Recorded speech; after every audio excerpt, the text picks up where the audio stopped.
94.3 माई FM पर जीना इसी का नाम है मैं। आज माही आपको ले जाएगी न्यूयॉर्क। श्रुति अपनी कॉफी लेकर खिड़की के पास खड़ी हुई थी। बाहर न्यूयॉर्क का कभी न थमने वाला ट्रैफिक दिख रहा था। जीवन दौड़ रहा था खिड़की के उस पार।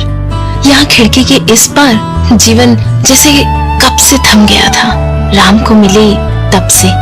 राम सोफे पे बैठा आराम से अपने कैमरे से कुछ खेल रहा था और श्रुति ने राम को देखा।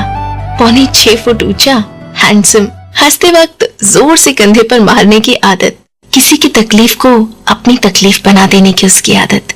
पहली बार जब मिला तब ऐसा लगा था कि इस लड़के को मैनर्स ही नहीं है। एयरपोर्ट पर लेने जाना था, नाम से लगा था कोई बड़ी उम्र वाला प्रोफेसर टाइप आदमी होगा, पर राम 28-29 साल का था। श्रुति बोर्ड लेके खड़ी थी। आकर उसने पूछा, श्रुति, और फिर बरसों से जानता हो इस तरह गले मिला था।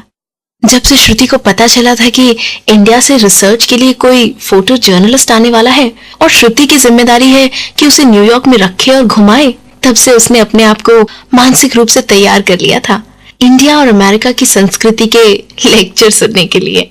यहाँ इंडियन कम्युनिटी में जब भी कोई प्रोग्राम होता, श्रुति उसमें काफी मदद करती। इसलिए कोई इंडिया से आता तो उसकी जिम्मेदारी श्रुति को ही सौंप दी जाती।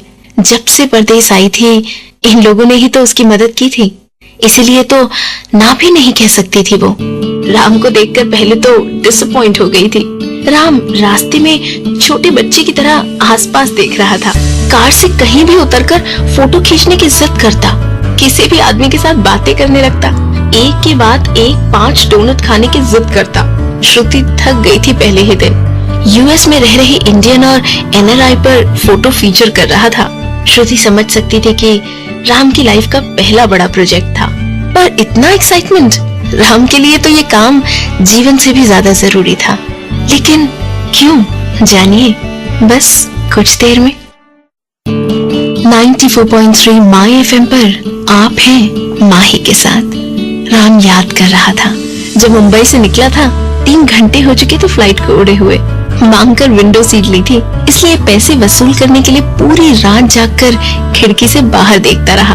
अंधेरा था, फिर भी था तो 28-29 साल का, पर पहली बार फ्लाइट में बैठा था।